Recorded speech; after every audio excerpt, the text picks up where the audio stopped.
Find part-time jobs is a warehouse job. This is one of the easiest jobs y'all can ever get, trust me. Guys,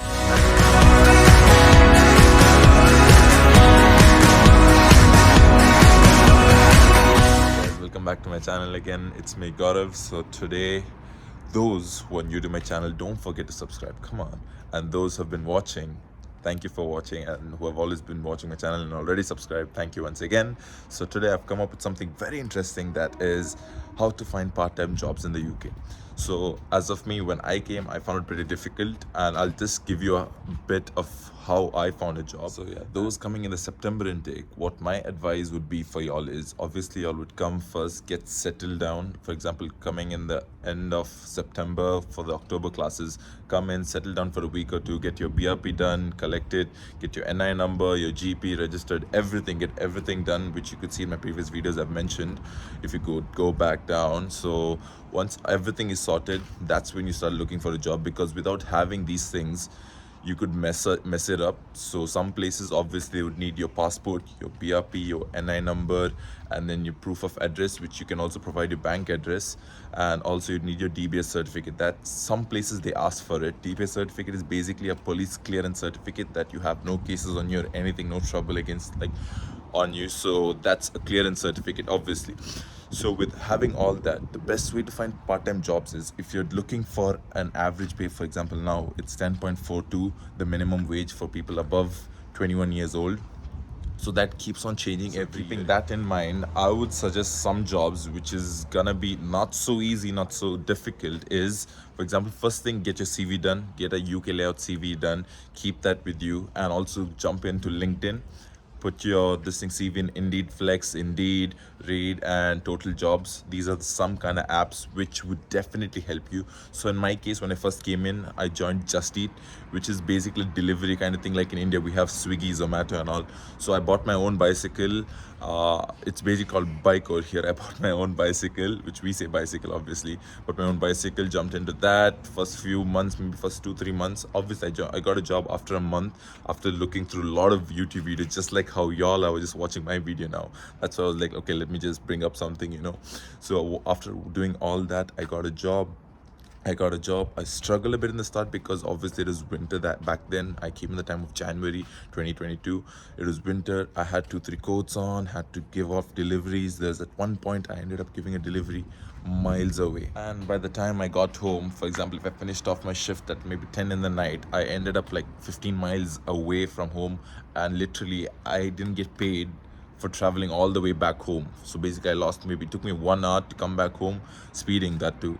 Took me 1 hour, and it's basically waste of time, and it was exhausting. So I did Just Eat for like 2-3 months. I got paid back then the minimum wage of 9.50. If it was to be now, it would have been 10.42 minimum wage plus the incentives. So incentives would have been like, per delivery job I used to get 50p extra, and every time I reached maybe before time or anything, I used to get maybe 20p extra. So they used to pay me like in incentives, which I used to get every week, and also every mile I rode, which gave me around like £1 extra or 50p extra. I'm not sure about that. So calculating everything, per hour I used to basically earn, if I did 2-3 jobs, I used to earn, if converted to current this thing pay, it would have been maybe 11.50 or £12 per hour. So that is also good. But then now with the bicycle, I'd say it's pretty much difficult, because if you have an electric cycle, it's all right, but then yeah, in normal cycle, obviously it's pretty much difficult. But then some even have motorbikes, which are actually called maybe scooters, or which we call scooters, or else motorbikes or normal bikes, and all those works over here. So apart from that, another thing is Uber. Trust me, this is the best way of income for anyone over here, because I've spoken to many people who do work. So when it comes to Uber, so how it goes is, how it functions is, I've asked a few people, they've told me this. So this is not my own experience. This is how I've spoken to Uber drivers, and they have told me. So basically, if they work in a week, particularly in a week, if they work from probably maybe 10 in the morning till 10 in the night, obviously long shift, in a week, if they do that for like 5-6 days, they literally earn up to £1,000 a week. That's what I've been told, like basically from 800 to £1,000 a week, which is pretty good enough comparative. For example, now I'm working full-time because I'm on my placement. I'm working as I'm as a full-time chef. So right now I'm earning the minimum wage I'm getting monthly around, if I work maybe 40 hours per week, monthly I get around like what, 1,700 pounds, and the end of the month 1,800. So that's how it is. And for example, an Uber driver, if you calculate, every week he's earning 1,000 pounds. At month end, that's literally 4 weeks, 4,000 pounds. Obviously tax will get deducted, so tax is one thing which you'll have to look at when you're on full time. And another way of earning during part time is like, for example, doing late night shifts. For example, now if you have uni in a week, maybe 3 days, you can go for the other 2-3 days as a part time security guard or a late night receptionist or anything like that, because they obviously have to pay more than a minimum wage. For example, now where I work as a chef, I said, so if I have a reception, if I am being paid, for example, £11 per hour, and that's not the minimum wage, obviously the minimum wage is 10.50, and if I'm paying £11 per hour, even my other colleagues, the late night receptionist has to be paid minimum at least 50p more than us, because obviously staying late night. So I have a few friends who are working in different hotels, for example Park Regis, Hilton and stuff, who are doing in late night receptionist jobs or late night security guards and all that, and they get paid more, but then obviously it ruins your sleep. It's pretty much difficult for students. So I wouldn't recommend that as of now, because you wouldn't want to struggle that bad unless you don't have any option to get a job or anything. So the other one which I would want to say is a care home job, a caretaker. So basically you won't get those kind of jobs in the city center. You would either get it in the outskirts or in some other town or city, because in Birmingham, for example, I had a few friends of mine who did this caretaker job. Caretaker job is basically you get paid more for that one thing, and you get a lot of benefits from that, because basically you're taking care of these old age people who don't have anyone to take care of them. Like you have to do basically everything, like help them, feed them, get them to shower and all that, lot of things. So basically taking care of them from morning to evening until they go to sleep, so all that. And my friends used to get paid up to like £13, £14 an hour.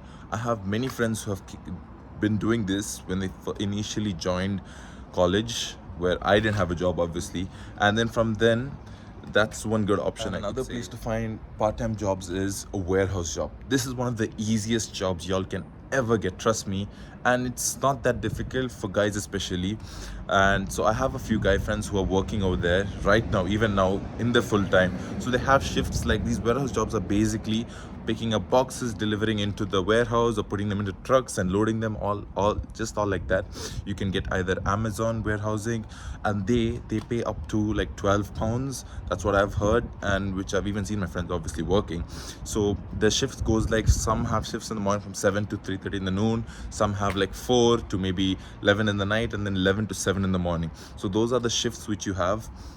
And trust me, they are worth it, because obviously you'll have to travel. For example, if I'm like, for example, I'm staying in the city center, literally next to the city center. For me, if I had to travel, obviously I had to go to the outskirts, because these warehouses won't be in the city center. They'll obviously be in the outskirts of Birmingham, like I say in Birmingham.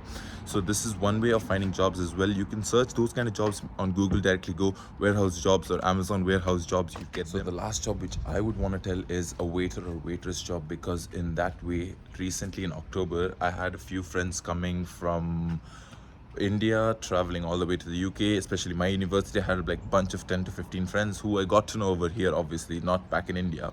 They had all asked me for a job, maybe after seeing my YouTube channel and stuff. They asked me for a job, if I could help, obviously in the initial days. I got them all different hotels, a workplace, like as a waiter or waitress, and they tried to figure out for the first 3 months. After they got a job, though, they were pretty much lucky, because they came in September 2022, during the time of like 25th September. By October 2nd week, they all got a job, started working. I told everyone, obviously this is not, you can't depend on this job, obviously it's a part-time now, so just look for other jobs till you get settled to another job or something. And that too, waitress job, you get paid well. So for example, now the minimum wage is 10.42, you get paid minimum wage or maybe £11. You go for it. Upon that, you get service charges. Service charges basically, in every hotel, for example in the city center, if you work in the city center as waiter or waitress anywhere, or even a bartender, you get service charge depending on the tips, because here people tip a lot. Everybody get tipped a lot over here. So basically all that tips go into the monthly, what do you say, for the hotel or anything, and they distribute it among all the colleagues equally during the month end, or if it's weekly pay, So over here it's either gonna be weekly pay or monthly pay. So at the month end, literally, if you're working, for example, I'll give you certain places in the city center, for example, Turtle Bay, ZZ's, or Karen's Diner, or all these places, you get tipped up to monthly around more than 100 to 200 pounds just tips. And I'm not sure if they get taxed, but then tax is also a factor which you'll have to look into even when you're part-time. So when you're part-time, obviously you'll be earning somewhere around 800 pounds, 1,000 pounds, enough for the living expenses to pay your rent and stuff. But then the only thing you'll have to look for is when you'll come to full time about the tax, because right now I'm getting taxed up to, if I earn, for example, up to 2,500 pounds, if I have to earn so much, I get taxed up to like 600 to 700 pounds. So that's one factor which you'll have to look at, because now I'm coming into the category of the 20% tax age, because up to 12,500 pounds per year you don't get taxed. Obviously, and you're in part-time, you won't get taxed up to so much, and after that you will get taxed. So these are the jobs which I'd want to tell y'all have to look after and try to get a job once you come to the UK. And if there's anything I can help y'all with, please don't bother to DM me, or maybe on Instagram, or drop it in the comment section. I'm ready to help. So thank you guys for watching till the end, and those who maybe stopped in between, thank you for everything. And if this, I'll be coming up with more such videos hereafter to make sure that those coming in September 2023 and Jan 2024, it'll be easy for y'all once you're landing, get settled and everything. So if there's any other kind of video y'all would want me to show or tell y'all, please drop it in the comments section, and I'll be ready to help and give another video soon, maybe in the next 2-3 days. So stay tuned and don't forget to subscribe. Thank you for watching. Bye bye.